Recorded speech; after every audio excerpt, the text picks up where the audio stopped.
The lock clicked behind me, and suddenly the storage room of my own restaurant felt smaller than a coffin. Through the thick door, I could hear my daughter's heels clicking away across the tile floor I'd mopped 1,000 times.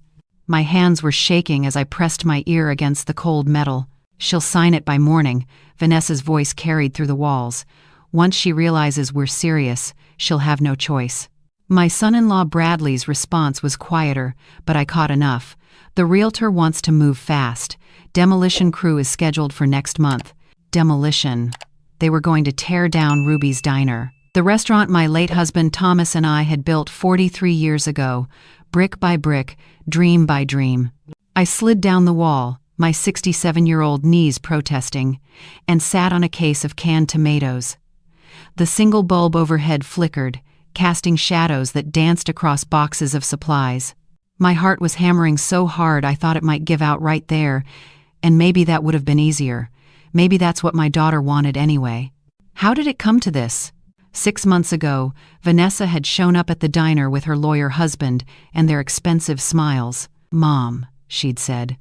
Sliding into the corner booth where Thomas and I used to plan our days, "Bradley and I have been talking. You're almost 70. You can't run this place forever." 67. I'd corrected her, wiping down the counter. "And I can run it as long as I want to." But she'd persisted. Every visit became about my age, my health, my declining ability to manage. She'd point out a smudge on a glass, a slightly overcooked order. Anything to build her case. Bradley would nod along, his lawyer brain already drafting arguments. "We just want to help," Vanessa had said 3 weeks ago. "Sign the management papers, let me handle the business side. You can still cook, Mom. You just don't need the stress." I'd almost believed her, almost signed those papers she'd laid out so carefully on table 7, but something in Thomas's voice echoed in my memory. "Sweetheart, always read the fine print. Always." So I'd read them. Those weren't management papers, they were transfer of ownership documents. My daughter wasn't offering to help run Ruby's Diner, she was trying to take it. When I refused to sign, Vanessa's mask had slipped. "Fine, we'll do this the hard way." And now here I was, locked in my own storage room, while my daughter and her husband plotted to demolish 43 years of my life and build a luxury apartment complex in its place. I pulled my phone from my apron pocket. No signal. Of course not. The walls down here were too thick. But as I looked around the dimly lit room, my eyes landed on something I hadn't thought about in years. The old filing cabinet in the corner. Thomas had insisted on keeping it, even when I'd wanted to throw it out and go fully digital. "You never know when you might need the originals, Ruby," he'd said. "Important papers should have a physical home." My hands trembled as I pulled open the bottom drawer. Past old tax returns, past employee records from the 90s, past menus we'd used when we first opened. And there, in a weathered manila envelope with Thomas's careful handwriting, I found it. For Ruby. Open only. In emergency. My breath caught in my throat. Thomas had died 2 years ago, his heart giving out one quiet Tuesday morning. But even in death, he was still protecting me. Inside the envelope, there were 3 things: a letter in Thomas's handwriting, a legal document, and a business card. I unfolded the letter first, and my husband's voice seemed to speak from the paper itself. "My darling Ruby, if you're reading this, something has gone terribly wrong, and I'm not there to help you.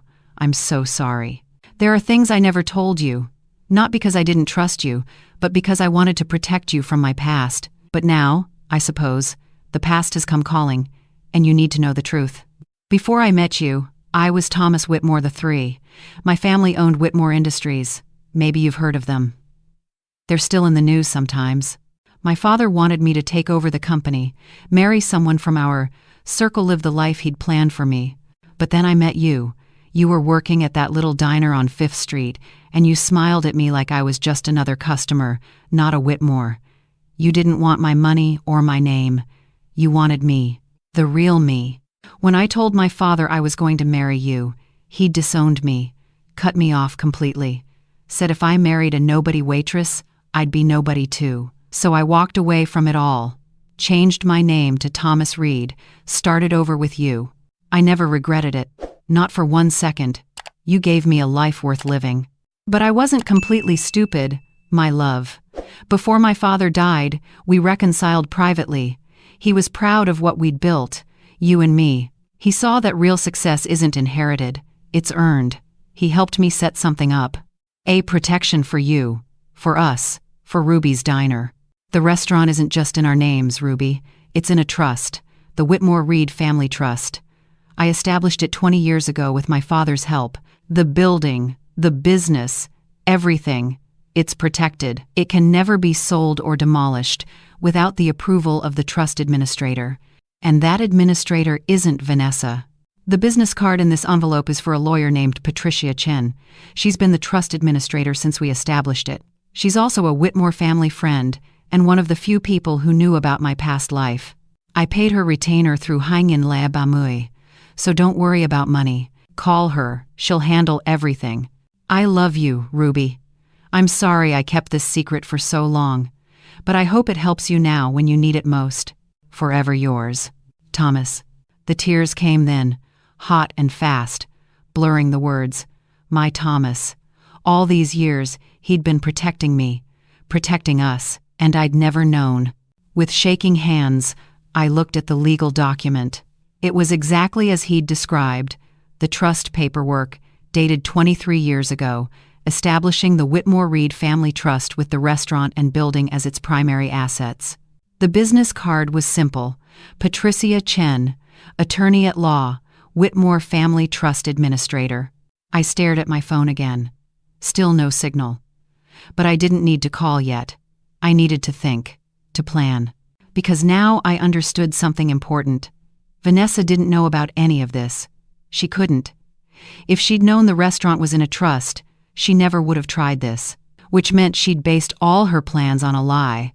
The assumption that I owned the property outright and could transfer it to her. The demolition crew scheduled for next month. The realtor moving fast. She must have already made promises, maybe even taken money. When the truth came out, it wouldn't just stop her plans, it would destroy them. For the first time since that lock clicked, I smiled. I heard footsteps above me. The diner was closing for the night. Soon they'd come back down, probably expecting to find me broken and ready to sign anything just to get out. They were going to be disappointed. The door opened around midnight. Vanessa stood there with Bradley behind her, both of them looking tired but triumphant. "Mom," Vanessa said, her voice dripping with fake concern, "are you ready to be reasonable?" I stood up slowly, making a show of my stiff joints, let them think I was defeated. "How could you do this?" I asked, my voice breaking. "Not entirely an act. I'm your mother." "You're standing in the way of progress," Bradley said, stepping forward with his briefcase. "The property value here has tripled in the last 5 years. You're sitting on a gold mine and letting it rot away serving eggs and coffee." "This isn't about money," I said. "This is about your father's legacy, our legacy."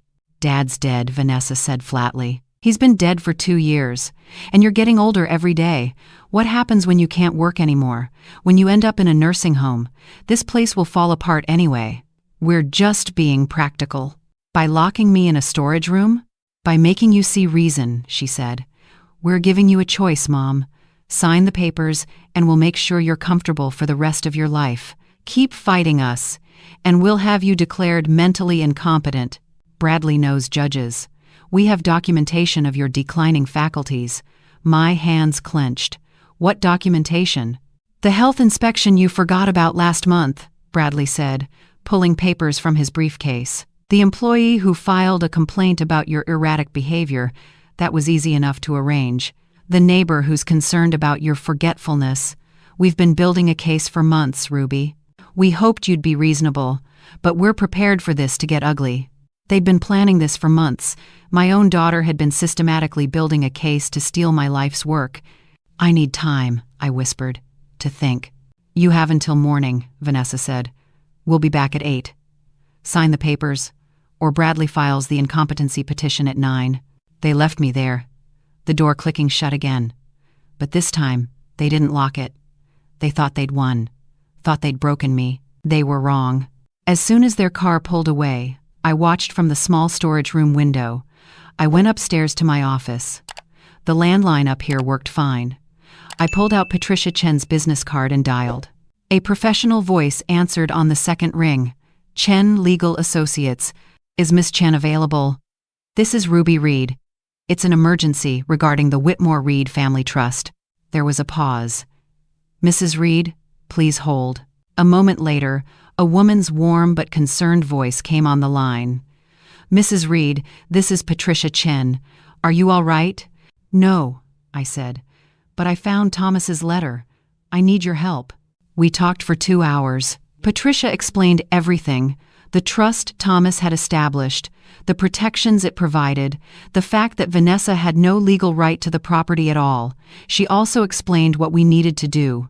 Document everything, Patricia said. Do you have any proof of what they've done? They locked me in my own storage room. Threatened to have me declared incompetent. Do you have witnesses, security footage? My heart sank. The diner's security system was old, mostly for show. But then I remembered something. The camera on the building across the street. The bank, it points toward my front door. Perfect. I'll subpoena that footage. In the meantime, I'm getting an emergency restraining order. And Mrs. Reed, I'm also going to contact someone else. Someone who should have been involved from the beginning. Who? Thomas had another protection in place. One he never told you about because he hoped you'd never need it. What do you mean? When Thomas reconciled with his father did more than just help set up the trust. He made sure Thomas still had a place in the family. Thomas legally remained a Whitmore heir, even after changing his name, and that means his daughter is too. My breath caught. Vanessa is a Whitmore heir. She just doesn't know it. Neither did you. But the family did. They've been watching from a distance all these years. When Thomas died, they reached out to me, asking to be notified if Vanessa ever needed anything. She doesn't need anything. She has everything. That's what they suspected. They wanted to know what kind of person she was before revealing themselves. I think now we have our answer. What does this mean? It means, Mrs. Reed, that Vanessa is about to learn a very expensive lesson about what happens when you betray family. Patricia told me to stay somewhere safe for the night.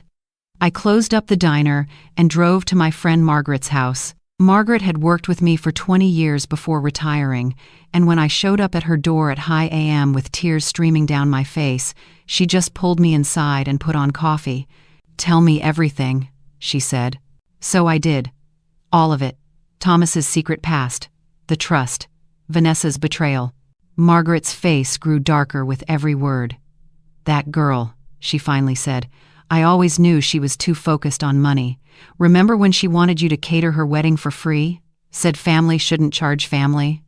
She paid for Bradley's family to have the reception at the country club. Exactly. Margaret shook her head. What do you need from me?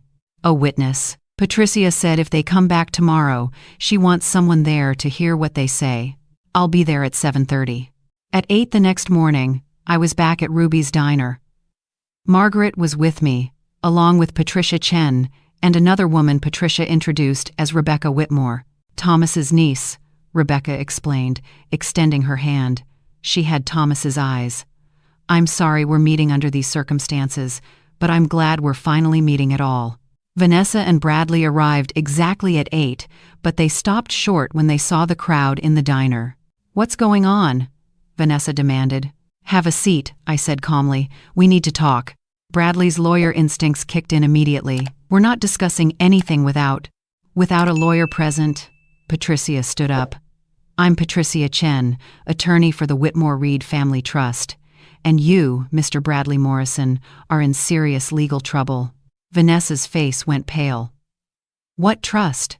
The trust your father established 23 years ago, I said. The one that means you can't sell, demolish, or transfer this property without approval from the trust administrator, which isn't you. It's never been you. And it never will be. I watched my daughter's face cycle through emotions, confusion, disbelief, realization, and finally, fear. You didn't know your father came from money, did you? Rebecca said gently. He was Thomas Whitmore III, my uncle. And that makes you family, Vanessa. A family you just tried to steal from. Bradley grabbed Vanessa's arm. We need to leave. Now. You're not going anywhere, Patricia said. "I have security footage from the bank across the street showing Mrs. Reed's distress last night. I have witness statements about your threats. And I have documentation that you falsified health reports and fabricated complaints against your own mother to build a case for incompetency." Bradley started. "That's fraud, attempted theft, elderly abuse, and false imprisonment," Patricia continued. "I've already filed criminal complaints. The police are waiting outside to take your statements." Vanessa looked at me. Really looked at me for the first time in months. "Mom, the money." "You had money," I said quietly. "Your father left you his life insurance, $50,000. What happened to it?" Her silence was answer enough. Bradley spoke up, his lawyer mask cracking. "Investment went bad. We thought if we could just steal from my mother to cover your gambling debts." Margaret's voice cut through the diner like a knife. "Because that's what I heard. My nephew works at the casino. He's seen you there, Mr. Morrison. High-stakes poker every weekend." Bradley's face went from red to white. "I loved you," I said to Vanessa. "Your father loved you. We gave you everything we could. And this is how you repay us?" "I'm sorry," she whispered, but we both knew it was too late for sorry. The police came in. They were professional but firm. Bradley and Vanessa were taken in for questioning. Patricia assured me they'd face serious charges. Rebecca stayed behind after everyone else left. We sat in the corner booth, Thomas's booth, and she told me stories about my husband's childhood, about the family he'd left behind, about how proud they'd all been when they'd learned what he'd built. "He could have come back any time," Rebecca said. "After grandfather died, the company went to the cousins. Thomas never had to work another day in his life. But he chose this. He chose you. And we respected that. I never knew. He wanted it that way. But he also wanted to make sure you were protected, so he kept some strings attached. The trust, the family connections, just in case." She slid a folder across the table. "This is yours, Thomas's inheritance. It's been in trust all these years. According to his will, if anything ever happened to him, it was to go to you." I opened the folder. My hands started shaking again. That can't be right." $3 million, Rebecca confirmed.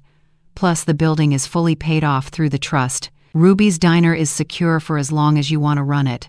And when you're ready to retire, it can go to someone who actually deserves it." I thought about Vanessa, sitting in a police station, her perfect life crumbling around her. Part of me ached for her. She was still my daughter. But another part, a stronger part, knew she'd made her choices. "What happens now?" I asked. "That depends on you. You can press charges. You can drop them. The family will support whatever you decide." I looked around the diner. 43 years of memories soaked into these walls. Thomas proposing to me at this very booth. Vanessa's first birthday party in the corner. Regular customers who'd become family. "I want to press charges," I said finally. "Not because I hate her, because she needs to learn that actions have consequences, that family isn't something you exploit, it's something you treasure." Rebecca nodded. "The family agrees. We'll make sure she has proper legal representation. We won't abandon her, but she needs to face what she's done." Over the next few months, the case moved through the courts. Bradley lost his law license. Vanessa pleaded guilty to reduced charges, fraud and attempted theft, and received 2 years probation plus community service. Part of her sentence was working at a senior center, helping elderly residents. I hoped she learned something from it. As for me, I kept Ruby's Diner open. But I made some changes. I hired more help. I installed a proper security system.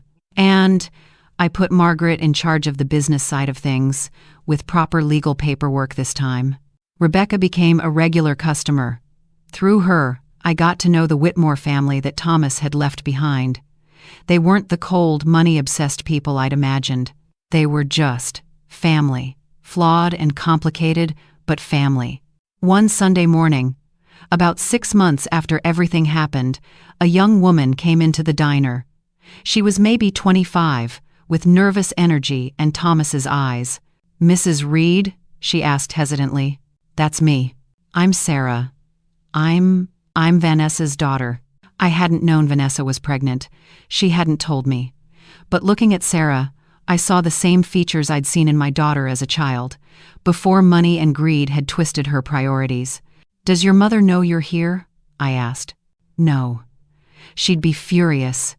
But I heard what she did to you, what she tried to do, and I wanted you to know that not all of us are like that. We talked for 3 hours. Sarah was a nursing student, working part-time to pay her tuition. She'd been horrified when she learned what her parents had done. She'd moved out, cut off contact with them until they got their priorities straight. Your mother could use someone like you right now, I said gently. I know. I visit her sometimes, but I needed to meet you first, to apologize for what they did. You don't need to apologize for your parents' choices. Maybe not, but I wanted to. And I wanted to ask, could I maybe volunteer here sometimes, help out? I'm good with people, and I could use some real-world experience outside of hospitals. I looked at this young woman, my granddaughter I'd never known existed, and I saw something I hadn't seen in a long time. Hope, you're hired, I said. $20 an hour, flexible schedule for your classes. Her face lit up. Really? Really. Welcome to Ruby's Diner, Sarah. Your grandfather would have loved meeting you. She comes in 3 times a week now. The regular customers adore her. She's got Thomas's charm and work ethic, without the burden of the Whitmore name. She's just Sarah, and she's exactly what this place needed. As for Vanessa, I see her occasionally at her required community service. We don't talk much, but I catch her watching Sarah sometimes when my granddaughter comes to visit me. There's regret in her eyes, maybe even shame. I hope she learns from it. I hope Bradley does too. But mostly, I've learned to stop hoping for things I can't control. I run my diner. I train my granddaughter. I have coffee with Rebecca every Thursday, and every night before I close up, I touch the corner booth where Thomas used to sit, and I thank him for protecting me, even after death. The sign outside Ruby's Diner has a new line now, Est, 1981, a Whitmore Reed family legacy. Because that's what this place is. Not just a restaurant, a legacy. And legacies aren't something you steal or sell. They're something you earn. They're something you protect. And they're something you pass down to those who deserve them.